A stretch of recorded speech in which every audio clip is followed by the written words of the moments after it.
ኤፌሶን ምዕራፍ 6 ከ10 እስከ 13 በጌታ ስም አብረን እናነባለን። በቀረውስ በጌታና በኃይሉ ችሎት የበረታችሁ ሁኑ፣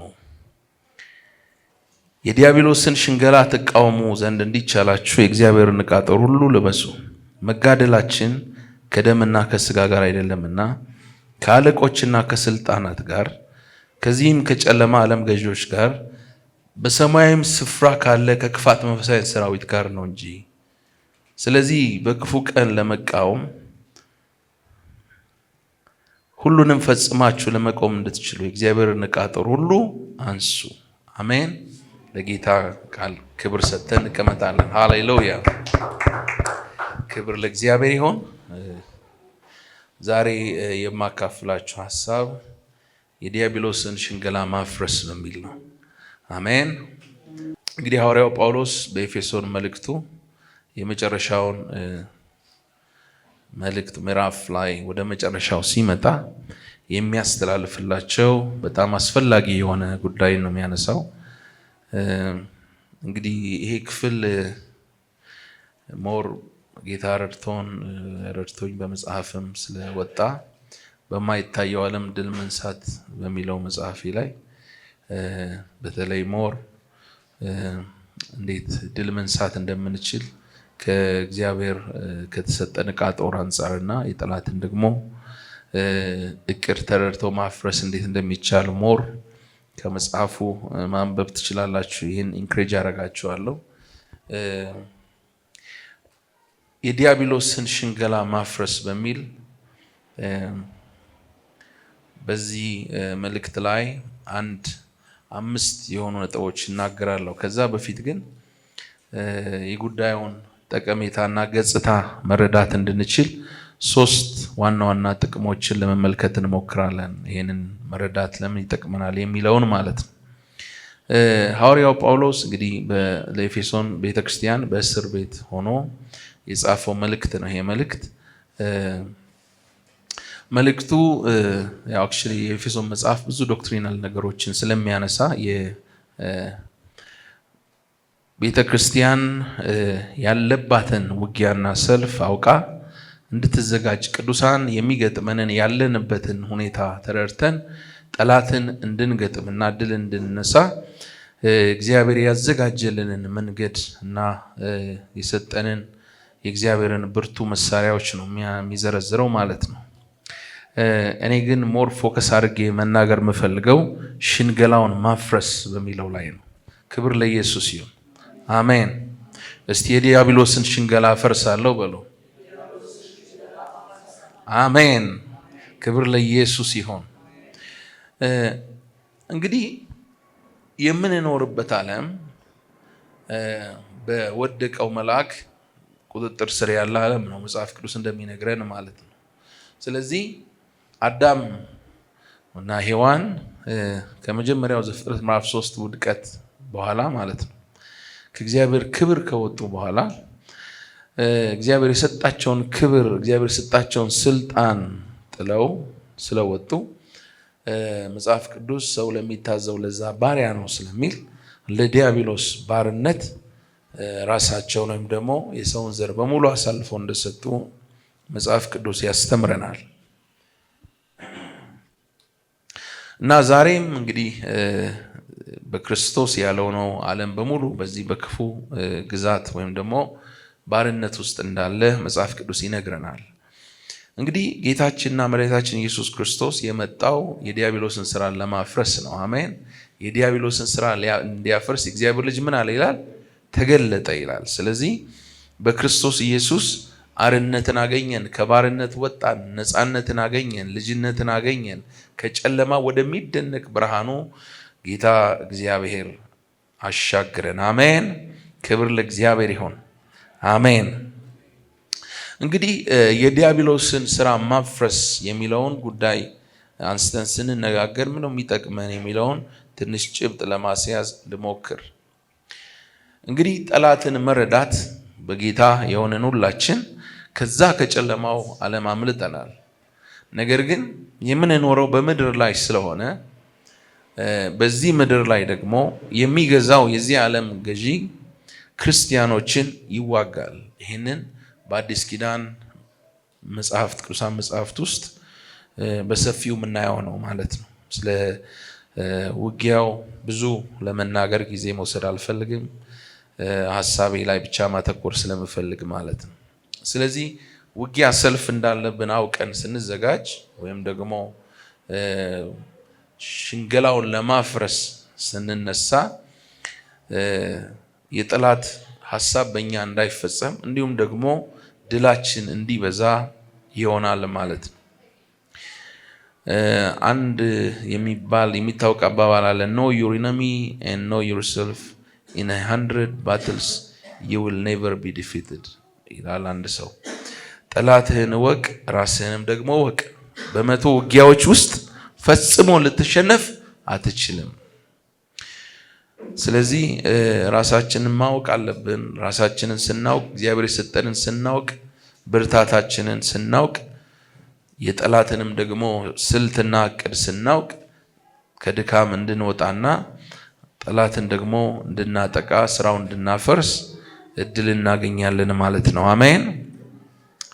ስለዚህ የጠላትን ስትራቴጂ፣ መሳሪያዎቹን፣ ስልቶቹን ማወቅ በጣም አስፈላጊ ነው። በመንፈሳዊ ዓለም ውስጥ ላለን ሰዎች ወይም ደግሞ በጌታ ድነን በመንፈስ ቅዱስ ምሪት ለምንመላለስ መንፈሳዊ ለሆንን ሰዎች መንፈሳዊ የሆነ ጠላት እንዳለብን አውቀን ስራውን ማፍረስና ከጥቃትም ደግሞ ራሳችንን መከላከል እንድንችል እግዚአብሔር የሰጠን ዕቃ ጦር መልበስ እንዳለብን መጽሐፍ ቅዱስ ያስተምራል። እንግዲህ ጠቀሜታው የመጀመሪያው 3 ነገሮችን ቶሎ ብዬ ልናገርና ወደ ሽንገላው ሄዳለሁ።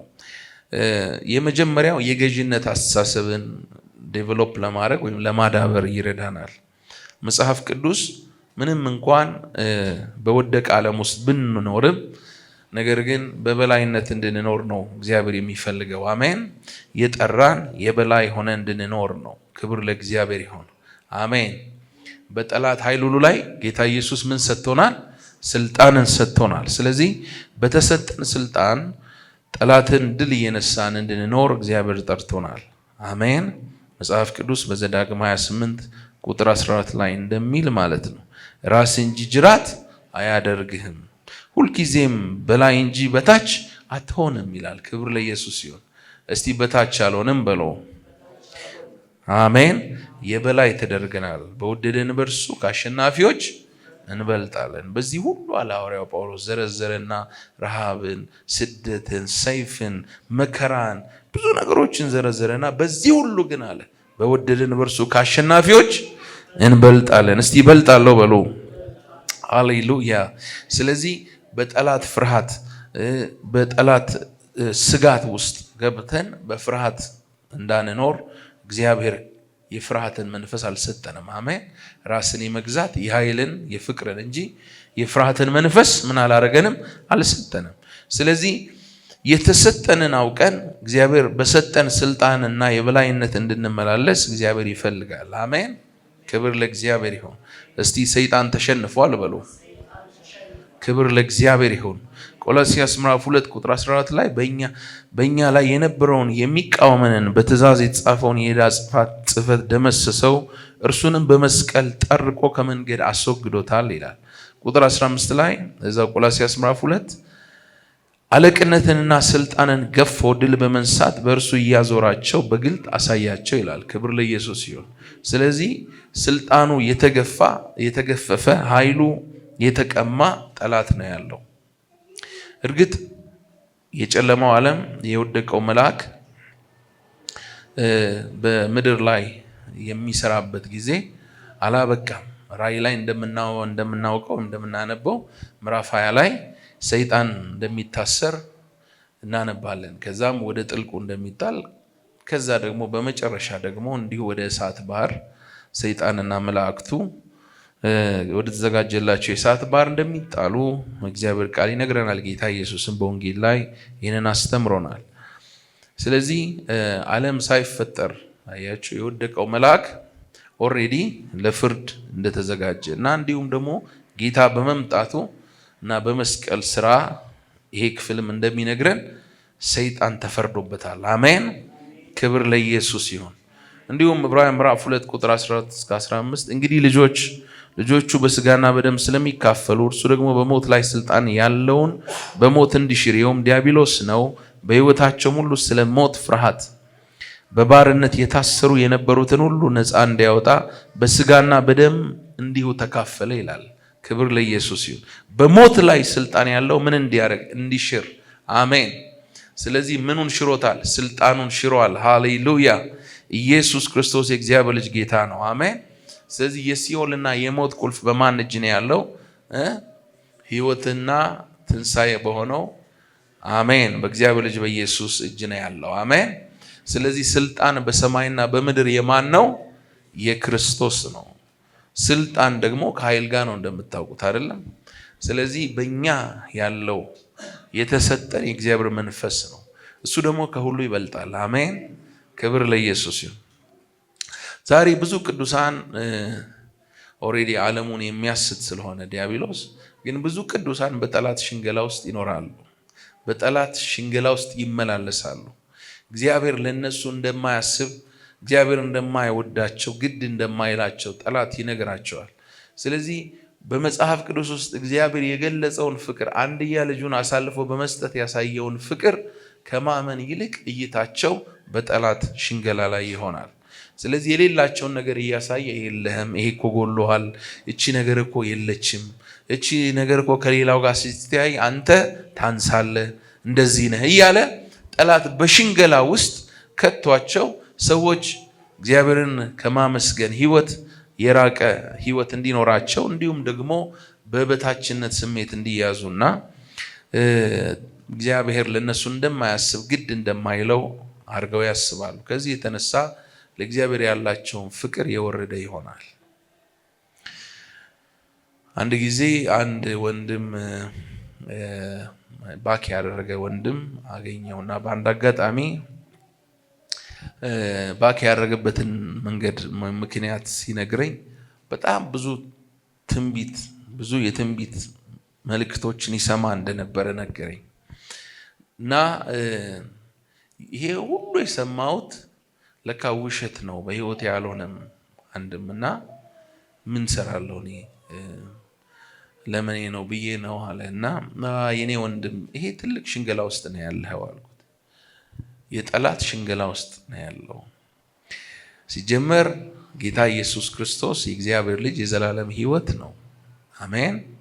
ስለዚህ ጌታ የምንከተለው በምድር ላይ ስለሚሰጠን ነገሮች ሳይሆን ህይወት ስለሆነ ነው። አሜን። ብዙዎች ለነብል ብለው ጌታን የተከተሉት እንደነበረ መጽሐፍ ቅዱስ ላይ ታነባላችሁ።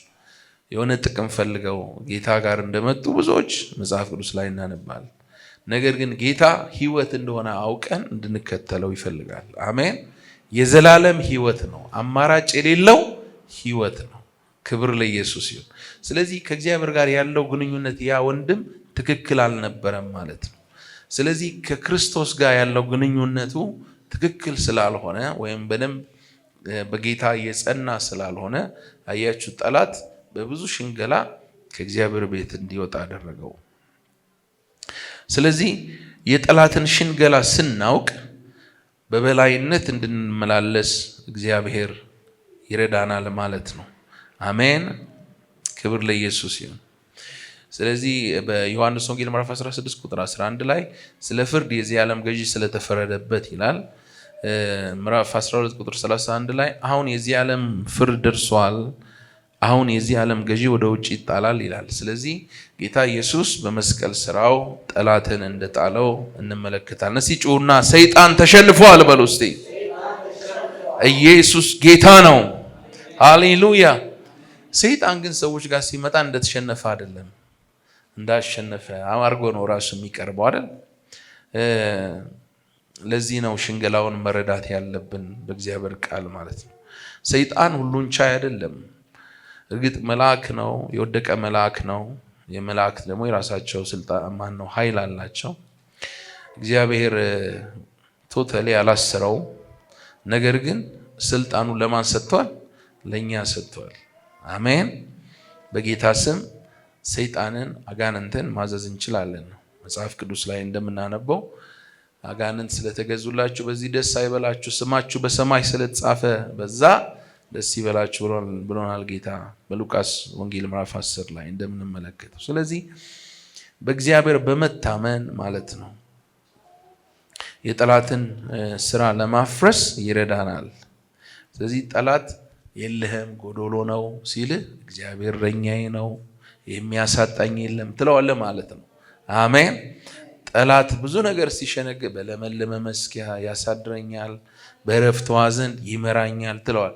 ትሞታለህ ሲልህ ነፍሴን መለሳት፣ ስለ ስሙም በጽድቅ መንገድ መራኝ፣ በሞት ጥላ መካከል እንኳን ብሄድ እሱ ከኔ ጋር ነውና ክፉን አልፈራም፣ በትሩና ምርኩዙ እነሱ ያጸናኑኛል ትለዋል።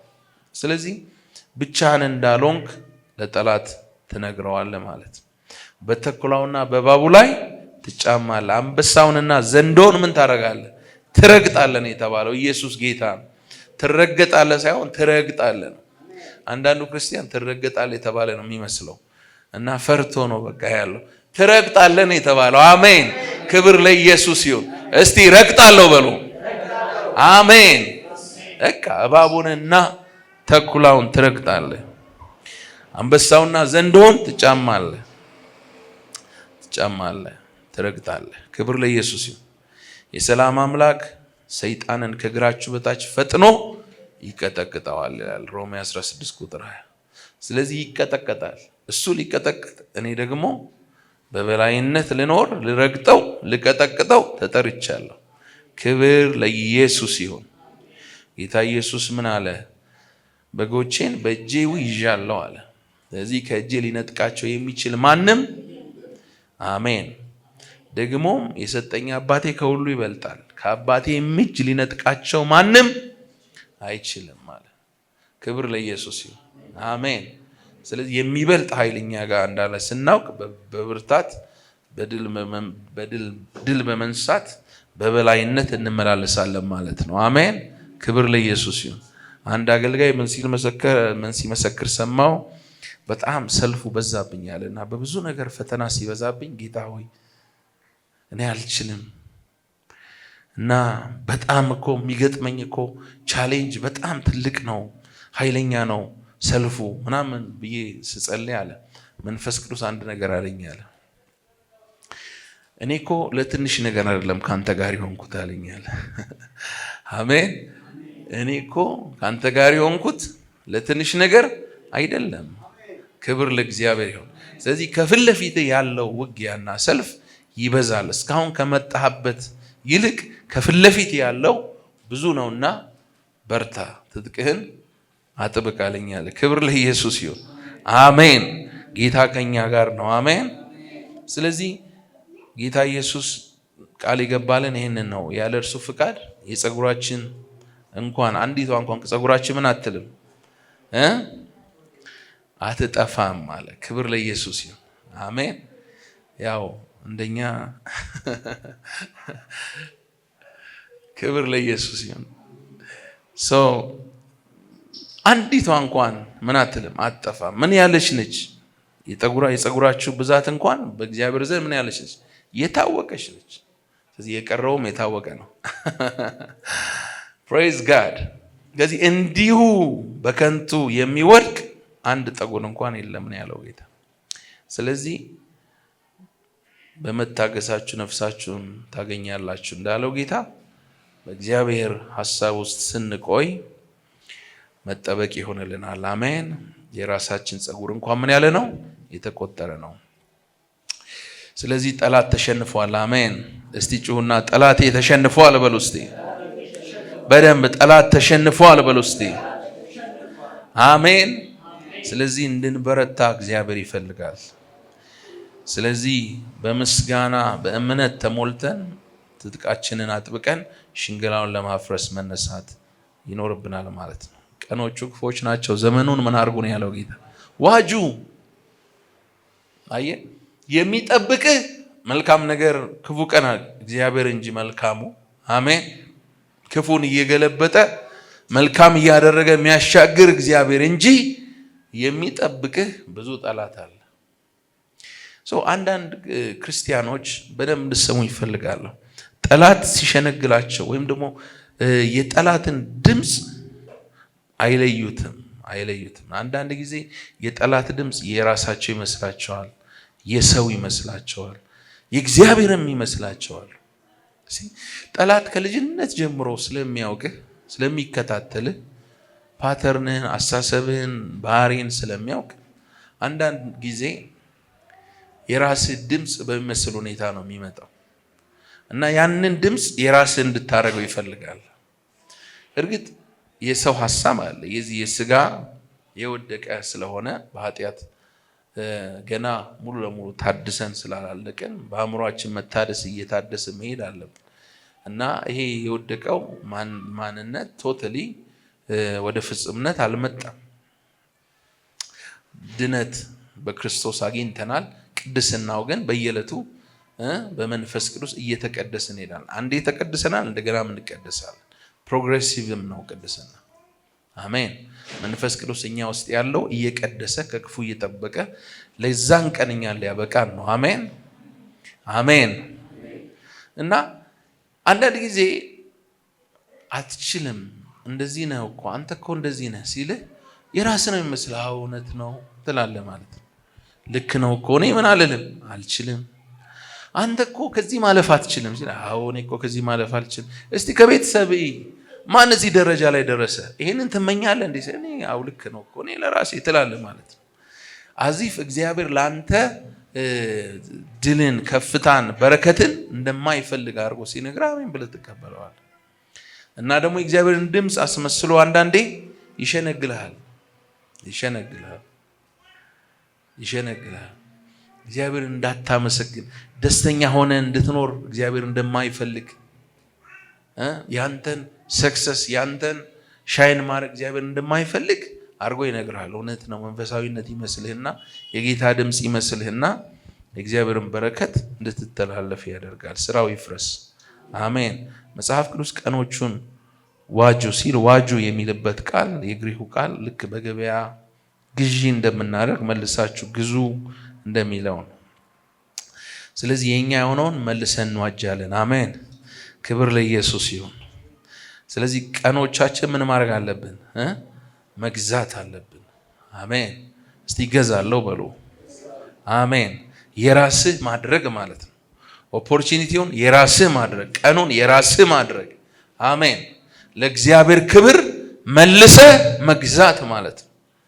ስለዚህ ዶሚኒየን ማይንድሴት የመግዛት የገዥነት አስተሳሰብ ማዳበር አለብን። ሁለተኛ የጠላትን ሽንገላ ማፍረስ እንዳለብን ተረድተን መዘጋጀት ያለብን ሁለተኛው ዓላማ ጥቅም ለጠላት ማታለል እንዳንመችና ዝግጁ እንድንሆን ነው። ዝግጁ የሆነ ሰው ለጠላት አይመችም፣ አይገኝም፣ አስቸጋሪ ይሆናል። ስለዚህ ጠላት በመንፈሳዊ ጦርነት ውስጥ ግራ መጋባት፣ ማታለል፣ የተለያዩ ነገሮችን ቀጥለን እናየዋለን ሲያመጣ ዝግጁ ከሆንክ ወዲያው ትለየዋለህ። ወዲያው በእግዚአብሔር ቃል ምን ታደርገዋለህ? ትመዝነዋለህ፣ ታጠራዋለህ። በእግዚአብሔር ቃል ትፈትነውና የእግዚአብሔር ያልሆነውን ትጥላለህ ማለት ነው። ክብር ለኢየሱስ ይሁን። ሐዋርያው ጳውሎስ በሁለተኛ ቆሮንቶስ ምዕራፍ 2 ቁጥር 11 ላይ በሰይጣን እንዳንታለል የእርሱን ሐሳብ አንስተውምና ይላል። ክብር ለኢየሱስ ይሁን። እስቲ ከኔ በኋላ በሉ፣ በሰይጣን እንዳንታለል የእርሱን ሐሳብ አንስተውምና። አሜን። ክብር ለኢየሱስ ይሁን። ሐሳቡን ምን እናደርገውም? አንስተውም። ለምን? የተዘጋጀንን። አሜን። ስለዚህ ጠላት የሆነ ነገር ይዞ ሲመጣ ወንድምህን እንድጠላው የጥላቻ ሐሳብ ይዞ ሲመጣ አታስተናግደው። እንደዚህ አድርገዋል፣ ይሄን በድለዋል፣ ይሄን አድርገዋል ምናምን ሲልሽ ምንድነው የምትይው? ባልንጀራህን እንደራስህ አድርገህ ውደድ ተብሎ። ክብር ለኢየሱስ ይሁን። ስለዚህ የእግዚአብሔርን ቃል ትጠቅስለታለህ ማለት ነው። በውስጥህ የእግዚአብሔር ቃል ካለ ከተዘጋጀ የጠላትን ሽንገላ ለማፍረስ ቀላል ነው የሚሆነው። አእምሮን በእግዚአብሔር ቃል እያደስክ የምትኖር ከሆነ ለጠላት ጥቃት አትመችም፣ ለጠላት ሽንገላ አትጋለጥም ማለት ነው። ክብር ለኢየሱስ ይሁን። አሜን። ተስፋ መቁረጥን ሲያመጣብህ በዘፍጥረት እስከ ራዕይ 1189 ምዕራፎች አሉ መጽሐፍ ቅዱስ ላይ። እነዚህ ሁሉ ምዕራፎች የተጻፉት ስለኛ ነው። አሜን። ስለዚህ በእነዚህ ሁሉ ምዕራፎች በተጠቀሱ ተስፋ ቃሎች ተስፋን ታለመልማለህ። አሜን። ክብር ለኢየሱስ ይሁን። ክሌም ታደርጋለህ ማለት ነው። ክፉ ምኞትም ሲያመጣብህ ኖ እኔ በክርስቶስ ምን ብያለሁ? ተቀድሻለሁ፣ ቅዱስ ሕዝብ ነኝ ትላለህ። አሜን። ለርስቱ የተለየ ቅዱስ ሕዝብ፣ የእግዚአብሔር ሕዝብ። አሜን። ስለዚህ መከፋፈልን ሲያመጣብህ በመካከል የመንፈስ አንድነትን ጠብቁ ተብሎ ተጽፏል ብለህ አንድነትን ጠብቃለህ። በጭንቀት ሊመታ ሲፈልግ ምን ታደርጋለህ? የሚያስጨንቃችሁን ሁሉ በሱ ላይ ጣሉ ተብሎ ተጽፏል ብለህ ስራውን ታፈር። ስለዚህ የዝግጅት ህይወት እንዲኖረን ያስፈልጋል ማለት ነው። ስለዚህ በኋላ ለይተን እናያቸዋለን። ግን ሁልጊዜ የተዘጋጀን መሆን እንዳለብን የእግዚአብሔር ቃል ይነግረናል። የሚውጠውን ፈልጎ በዙሪያችን እንደሚዞር አንበሳ ምን ያደርጋል? ይዞራል። ስለዚህ በመጠን ኑሩ፣ ንቁም ይላል፣ ተቃውሞ ጸንታችሁ ይላል። ስለዚህ የተዘጋጀን ስንሆን፣ የነቃን ስንሆን ጠላትን መምታት እንችላለን። ለጠላት ደግሞ እድል ፈንታ አንሰጥም። ለዲያብሎስ እድል ፈንታ አትስጡት ይላል አለ ኤፌሶን 4 ቁጥር 27 ለዲያብሎስ እድል ፈንታ ምን አትበሉት? አትስጡት። ኦፖርቹኒቲ አትስጡት፣ እድል አትስጡት፣ በር አትክፈቱለት። አያችሁ፣ በር አትክፈቱለት። በቂም በጥላቻ የሱን ነገር በመቀበል እድልን አትስጡት። ዶንት ጊቭ ዘ ዴቪል አን ኦፖርቹኒቲ ይላል። ኦፖርቹኒቲ አትስጡት እንግሊዝኛው መጽሐፍ ቅዱስ። ስለዚህ ሁልጊዜ የነቃን እንድንሆን ነው የሚያደርገን ማለት ነው፣ የዝግጅት ህይወት ሲኖረን። አሜን። ክብር ለኢየሱስ ይሁን። ስለዚህ ጥርጣሬን ሲያመጣ አንተ በእምነት ተሞልተሃል፣ ኖ አልቀበልም ትላለህ። ለምን? አንዳንድ ነገሮች መንፈሳዊ ናቸው። እየሰማችሁ ነው? መንፈሳዊ ናቸው። ስለዚህ እንዴት መዋጋት እንዳለባችሁ ማወቅ አለባችሁ። የእግዚአብሔር ቃል እንደሚለን ማለት ነው። ቃሉን በውስጥ ታሰላስሏል፣ ደግሞ በአፍ ምን ማድረግ አለብህ? ማወጅ አለብህ። ሂድ አንተ ሰይጣን አይደለም ያለው አይደለም ወይ? እዚህ ሐሳብ ሲመጣብህ ዝም አትልም። በጌታ በኢየሱስ ስም የክፉ ሐሳብ ሲመጣ በጌታ በኢየሱስ ስም ሐሳብህን አፈርሳለሁ። ሂድ ብለህ ምን ማድረግ አለብህ? መቃወም አለብህ። ለምን? ስፒሪት መንፈሳዊ ዓለም ላይ በቃል ነው የሚሰራው። ስለዚህ ሌላ ጊዜ በሰፊው እንማራለን። በአብዛኛው የሚሰራው ስለዚህ ቃልን በቃል ማፍረስ አለብህ። አሜን። ክብር ለኢየሱስ ይሁን። ስለዚህ ሂድ ብለህ ማፍረስ አለብህ። አንዳንድ ጊዜ የሆነ ጥሩ ያልሆነ ስሜት ሲሰማ የሆነ ቦታ ልትሄድ ሊሆን ይችላል፣ ብቻ በሆነ ሁኔታ ውስጥ ሊሆን ይችላል። የሆነ ፊሊንግ እንደሱ ይመጣብህ፣ ዝም ብለህ ኢግኖር አድርገህ አትሂድ። ጌታ እየጠቆመ ነው ያለው ምን እንድታረግ? እንድታፈርስ። ስለዚህ በጌታ በኢየሱስ ስም የጨለማ ውጊያ አፈርሳለሁ ማለት አለብህ። አደጋ ጣይ መናፍስቶች የታሰራችሁ ነው ብለህ ማሰር አለብህ። በመንገዴ ላይ ልታደናቅፉኝ የወጣችሁ በኢየሱስ ስም ታሰሩ ብለህ ማሰር አለብህ፣ ማፍረስ አለብህ። ዝም ማለት ተገቢ አይደለም። ስለዚህ የመጀመሪያው የበላይነት እንዲኖረን፣ ሁለተኛ የተዘጋጀ እንድንሆን፣ ሶስተኛ የጠላትን ጥቃት ለመከላከል ከዛም አልፎ ምርኮን ለማስመለስና በድል ለመጓዝ ይረዳናል። ክብር ለእግዚአብሔር ይሁን። አሜን። ስለዚህ ንቁ ስንሆን ወገኖቼ ነገራችንን እናስጠብቃለን። ሁለተኛ የተወሰደብን ነገር ደግሞ ምን እናደርጋለን? እናስመልሳለን። አሜን።